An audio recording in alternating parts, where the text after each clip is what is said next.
Demirgazık yarım şardan bir neçe 100 kilometr uzaklıkta yerleşen Longyearbyen şäheriniň täsin ýany diňe jenden aşa soğuk bolmagy ýa-da ol ýerde ýaşaýan ak aýylaryň bolmagy däl. Bu şäherde 1950-nji ýyldan bäri ölmek gadagan. Eger bir adam hastalykdan ýa-da garlykdan öljek bolsa, Norwegiýanyň başga şäherine uçur bilen äkidilip ol ýerde ölmeli bolýar. Bu täsin we ananmasy ören kyn bolan kanuny ma'lum etmediniň täsin we ajaýyp bolan bu şäher bilen tanışalım. Ada Demirgazık yarım şäherde yerleşýär. Şonuň üçin de adamlar öýleriniň daşyna çykan wagtlary hökmany suratda güýçli bir ab tüpüňi bilen çykmaly bolýarlar. Sebäbi bu şähere palyar aýlary ýygy-ýygydan gelýärler.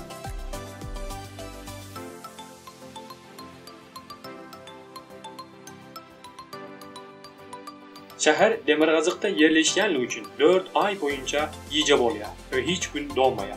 4 aylyk uzun we soğuk bolan gyşyň gyzynyň gelen baharyň gelişini we günüň täzeden doğuşuny bir hepde boýunça uludan bayram edýärler. Edip şonuň ýaly ýaz gelen wagty bolsa 4 ay boýunça günüň hiç batmadan uzun günler ýaşarýar.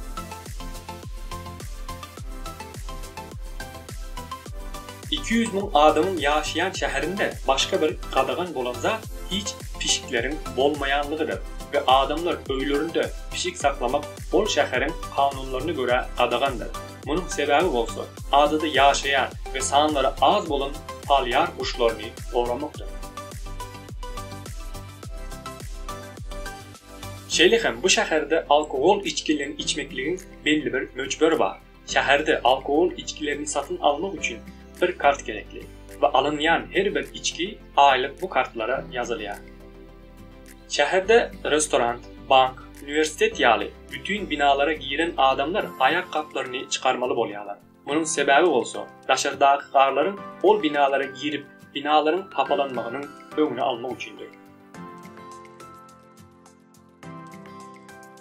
Şeýle global bir helakçylyga garşy dünyadaky bütün ösümlükleriň tohumlarynyň saklanýan meşhur Svalbard tohum ambary da bu adada yerleşýär.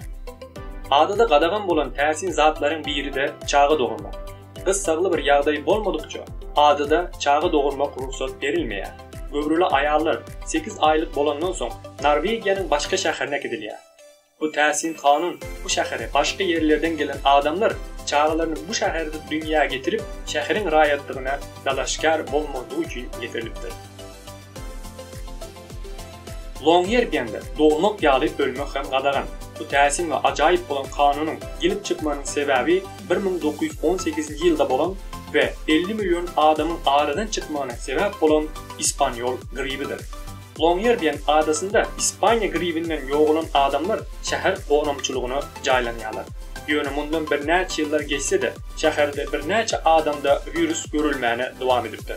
Sebäbi ol virusdan ölen adamlaryň cesetleri toprağın aşağında donupdur ve toprakdaky bakteriýalar çüýremädir. Cesetlerin çüýremälligi ýaly İspanya gribiniň virusda ýok bolmadan toprağın aşağında ýaşap gelýärdi. Şunun üçin 1950-nji ýylda şäherde öljek bolan adamlary Norwegiýanyň başga şäherine göçürilmek kanuny getirilýär ve 1950-nji ýyldan bäri hiç kim Longyearbyen şäherinde jaýlanmady.